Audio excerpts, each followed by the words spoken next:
Rzeszów Castle, one of the main landmarks of Rzeszów, rebuilt between 1902 to 1906, located on the former grounds of the castle of the House of Lubomirski. The castle located between Aleja pod Kasztanami and Aleja Lubomirski, Chopin Street, Śreniawitów Square and Colonel Lis-Kul Street. Currently the castle houses the seat of the provincial court. The building housed a prison up until 1981. An early fortress stood on the castle's grounds since the 16th century. At the end of the same century, Lis-Kul built a motte and bailey castle close by to the current castle's location. In 1620 he expanded the castle into a palazzo in fortezza. Since 1637 the castle was put under the ownership of the House of Lubomirski. Most of the building works were done by Tileman van Gameren and Karel Henrik Wiedemann. In 1820 the complex was brought under Austrian authorities, which adapted the building for a courthouse and a prison. The building was deconstructed at the beginning of the 20th century due to its poor state. The only parts left from the original complex are the gatehouse and bastion fortifications. The Lubomirski Palace is located close to the castle. History of the castle. Possession of Lis-Kul. The founder of the castle was the Castellan of Czarn and Sandomierz Lis-Kul. The land was partially owned Rzeszow's Elżbieta Komarnicka, widow of Adam Rzeszowski. The rest of the nearby lands were owned by Elżbieta's sisters, Katarzyna and Zofia. Primordial embankments. The capital of Rzeszow's lands was located on a lower hill, in between Wislik floodwaters, allowing natural defenses. The residence was located on top of a cliffside, in the town of Rzeszów. If such complex existed, it would have stone fortifications and wooden farmhouses in the center. The fortress's courtyard was made of mud and wood, strengthened by wooden towers, located in its corners. The Rzeszów fortress was expanded during the 16th century, whose fortifications are still currently found. First defensive fortress.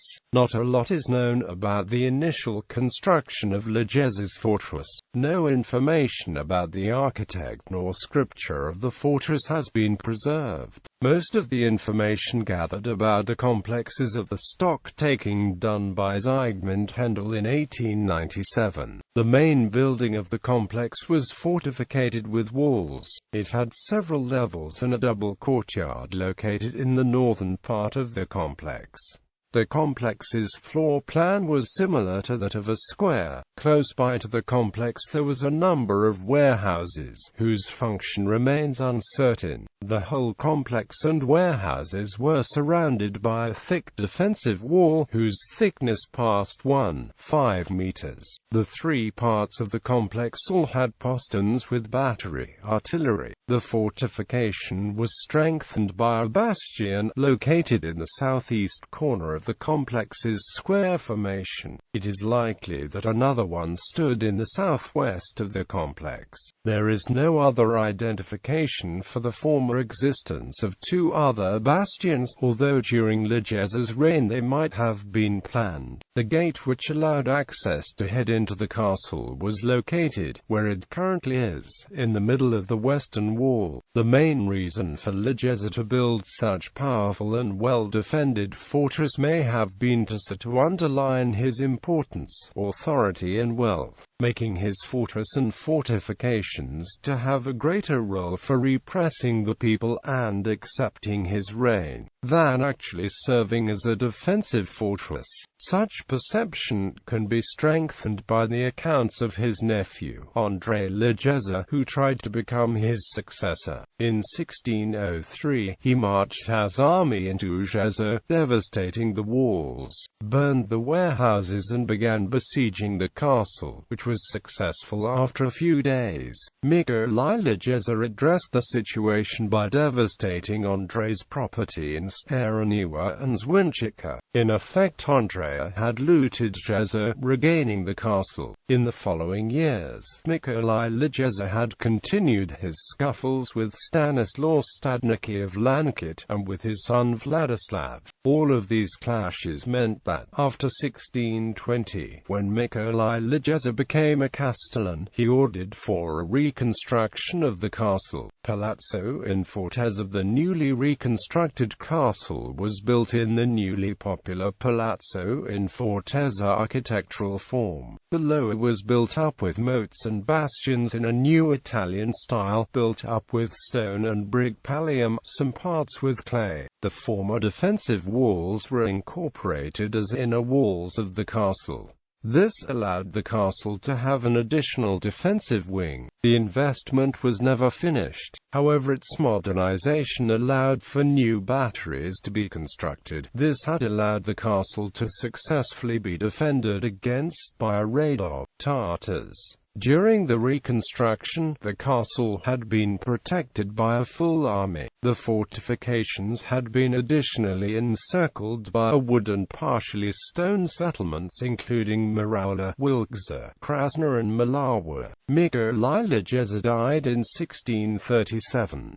In his testament to his wife he said, "Fortify the castle and call it the Rzeszów and moat it all." House of Lubomirski-The signed off his castle to his daughters, Pardancia and Constancia. However, due to the decision taken up by the Crown Tribunal, all of the estate was only given to the Constancia. This caused scuffles between Pardancia's and Constance's husbands, as Constance's husband, court-martial of the Crown Jersey Sebastian Lubomirski, took over the estate. He was an active politician and military commander of the anti-crown opposition. During his reign, the castle did not have military importance. This also included the Lankit Castle, an important residence. This state must have been caused by the castle's devastation. The fortifications were greatly devastated by the Swedes during the deluge, as well as the Polish army during a rebellion in 1663.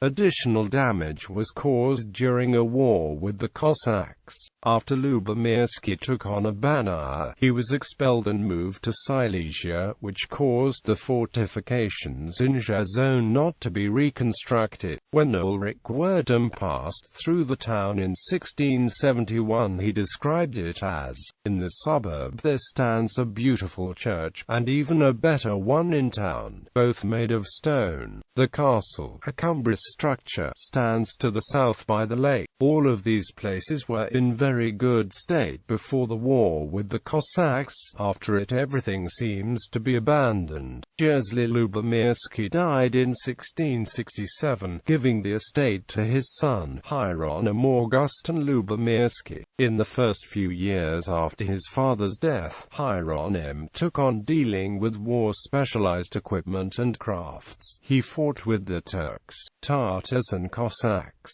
Up until about 1682, did he begin works on reconstructing the castle in Rzeszów, which he entrusted to Tieleman van Gameren. Expansion of the castle by Tieleman van Gameren. Due to many battles in the region of Rzeszów, such as the battles with Cossacks and Tartars, the castle's military significance rose. He agreed, after raising the issue at the Sejmik, that he will spend 3 years to rebuild the castle's fortifications. As stated in Tieleman's plans, the castle was rebuilt in a square formation, with 4 wings both having 2 levels each, protected by a ravelin at the castle's southern wing.